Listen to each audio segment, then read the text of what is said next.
भावा डोळ्याची लय आग उरायली काय? नाही रे. अरे नाही काय, त्याशिवाय डोळ्यातून एवढं पाणी येते होय? अशानं ते अर्ध ब्लीच जाईल वाहून आणि मग अर्ध्या चेहऱ्यावर असं तेज दिसल आणि अर्धा चेहरा एकदम नॉर्मल. कसं दिसन ते? कधी उघडणार डोळे? अरे घाई नको रे करू दादा, आत्ताच ठेवलंय ना. असे नाही, आपल्या नातेवाईकांचे डोळे कधी उघडणार ना हे विचारतोय. कोणीच तयार नाहीये माझ्या लग्नाला यायला. का? कारण मी एका गरीब घरातल्या मुलीशी लग्न करतोय म्हणून. अरे यार, माझ्या फॅमिलीला काही प्रॉब्लेम नाहीये, ह्यांना काय? आपल्या लाडक्या सारंगच्या प्रेमापुढे ह्यांना यांचा पैसा, श्रीमंती, प्रतिष्ठा हीच मोठी वाटते ना. म्हणजे भावा आता डोळ्यात ते पाणी, तुला विचार करू नको हा भावा. अरे पैशा पुढे लोकांना जर माणुसकी दिसत नसेल तर आपण त्याला काय करणार आहे? आणि अंबिका आत्या आहेत ना, ती मोठी माणसं त्यांच्या लेवलला बघून घेतील सगळं. तू मगाशी म्हणला तसं त्यांच्यामुळं उगाच तुझा आनंद नको खराब करून घेऊ. बरोबर आहे पप्पा दादा. दादा आपण छान एन्जॉय करूयात ना.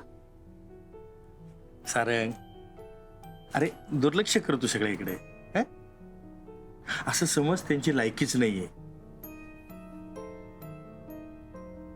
खर तर पैसा हे गरजा भागवायचं साधन आहे का माज दाखवायचं? असं आहे आपल्या याच्यातून ओंजळीतून. हा, आपल्या ओंजळीतून जर उतू जात असेल ना तर जरा दुसऱ्याला दान करता आलं पाहिजे. ज्याला गरज आहे त्याच्यासाठी काहीतरी करता आलं पाहिजे. पण अरे लोकांना काय होतं कोणाला माहिती? थोडा पैसा आला, श्रीमंती आली की त्यांच्या अंगावर कुठलं मांस चढतंय देवालाच ठाऊक. माणसाला माणसासारखं वागवता येत नसेल आणि त्याला जर समान दर्जा देता येत नसेल ना तर तुम्हाला कोण श्रीमंत म्हणणार आहे? श्रीमंत नाही, तुम्ही भिकारी आहात, भिकारी. बरोबर आहे काकांचं एकदम. अरे जग कुठं चाललंय आणि हे लोक अजून तिथंच. दादा पण कोणाला काही वाटू दे, मला तुझा खूप अभिमान वाटतो रे. घरात खूप श्रीमंती आहे पण तुझ्या रक्तात अजिबात नाहीये. अरे बदल हे असेच होत असतात. नाक मुरडणारे 1000 भेटले ना तर त्याच्यातला एक जण तर नक्कीच असं भेटेल की जो म्हणेल सारंग तू केलंस ते बरोबर आहे. अरे माणुसकी आणि प्रेम यात उच्च नीच असं काही नसतं. तुला सांगतो, हा बदललेला एक माणूस सुद्धा या हजारांना भारी पडेल बघ, लक्षात ठेव. पण काका, मला वाईट ह्याचं वाटतंय ना की माझ्या तत्वांमुळे, माझ्या या विचारांमुळे माझी नातेवाईक मंडळी कधीच माझ्या जवळ येणार नाही.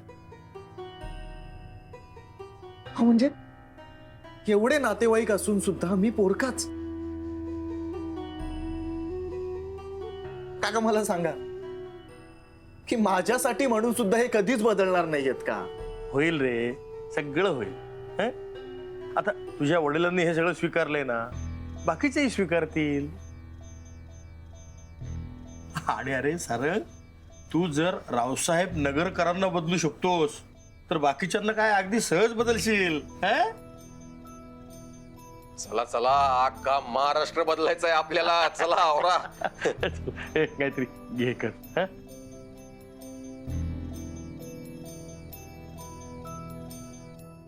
काय झालं मामा? अरे मुक्ता सारंगला कॉल करण्याचा प्रयत्न करते. काय? कसं काय शक्य आहे ते? अरे पण तिच्याकडे तिचा मोबाईल नव्हता ना. अरे म्हणजे दुसऱ्या कोणाच तरी फोनवरून केला असेल. मामा, मुक्ता सटकली असणार. नाही रे, एवढं सोपं नाहीये ते. अरे ते तर मला पण माहितीये, पण मामा लक्षात ठेवती मुक्ता आहे, फार दीड शहाणी आहे ती आणि मुक्ता सटकू शकते. मामा मी एक काम करतो, मी जाऊन बघून येतो अरे येडा झाला का? गाडीने जरी गेलास ना तरी 1.5-2 तास लागतील. आणि ती सटकली म्हणून तुझी वाट बघत बसणार आहे का ती तिथे? त्यापेक्षा आपण इथे लक्ष घालूया, हिला घेऊन पटकन लग्नात जाऊया आणि पटापट लग्न उरकून घेऊया. आणि मला नक्की वाटते ती तिथून निसटली नसणार. उगाच पळापळीमध्ये एनर्जी वाया जाईल आपली.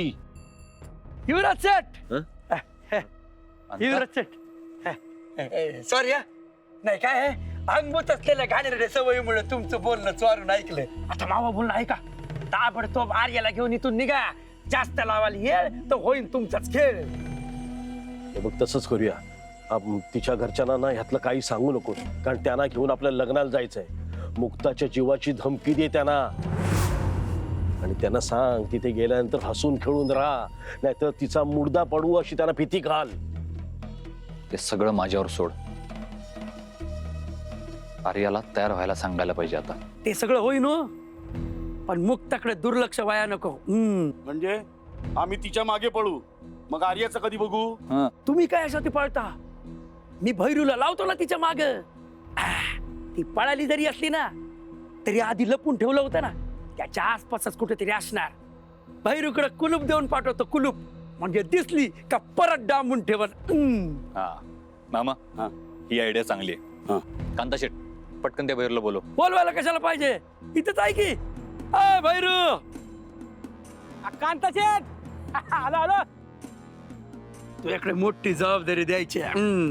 काय? युवराज शेठ सांगतील तिथं जायचं आणि मुक्ताला शोधायचं. दिसली का धरायचं आणि डांबून ठेवायचं. मुक्ता लग्नाला पोचली नाही पाहिजे. पोचूच नाही देणार. विषय आहे का कांता शेठ? माझा जुना हिशोब बाकी आहे. हा, पर या कामाचा चांगलं पैसे मिळायला पाहिजे. मिळणार, तुला मोठं बक्षीस मिळणार, पण काम नीट करायचं. लक्षात ठेव, तिला मांडवगावच्या आसपास शोधायचंय. निघ पटकन. निघालोच.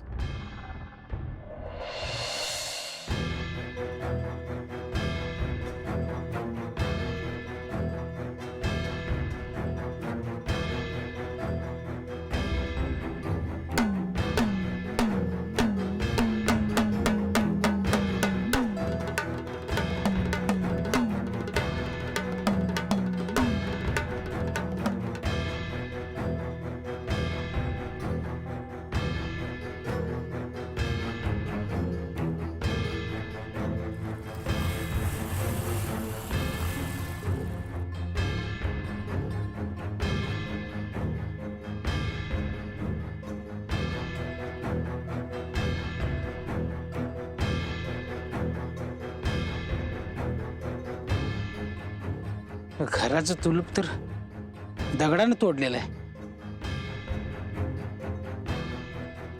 याचा अर्थ बाहेरला कोणीतरी मदत केली. यायला हिचा पोळका कुणाला आला काय माहिती. पर ज्यानं कोणी सुटका केली आहे तो हिच्यापर्यंत पोहोचलाच कसा? हिच्याकडे फोन पण नाही, मग हिची मदत केली कशी? जाऊ दे, लय विचार करत बसलो तर पुढे निघून जायचे. शोधायला पाहिजे.